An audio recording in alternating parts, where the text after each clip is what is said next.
بسم اللہ الرحمن الرحیم۔ السلام علیکم ورحمۃ اللہ۔ امید کرتا ہوں کہ آپ لوگ ٹھیک ہوں گے۔ اللہ تعالیٰ آپ کو اپنی حفاظت میں رکھیں۔ ماشاءاللہ اس خوبصورت جگہ کی زیارت کیجیے، اور میں ساتھ میں عطا کرتا ہوں نبی کریم صلی اللہ علیہ وسلم کے الفاظ۔ اگر کوئی چینل پہ نیا ہے تو چینل کو سبسکرائب کر دیں اور ویڈیو کو آگے شیئر کر دیں، تاکہ دوسرے لوگ بھی اس خوبصورت ویڈیو کو دیکھ سکیں اور آپ صلی اللہ علیہ وسلم کے الفاظ سن سکیں۔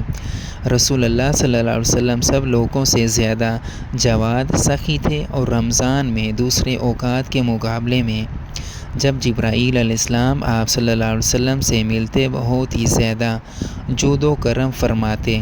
جبرائیل علیہ السلام رمضان کی ہر رات میں آپ صلی اللہ علیہ وسلم سے ملاقات کرتے اور آپ صلی اللہ علیہ وسلم کے ساتھ قرآن کا دورہ کرتے۔ غرض نبی کریم صلی اللہ علیہ وسلم لوگوں کو بھلائی پہنچانے میں بارش لانے والی ہوا سے بھی زیادہ جود و کرم فرمایا کرتے تھے۔ صحیح بخاری حدیث نمبر 6۔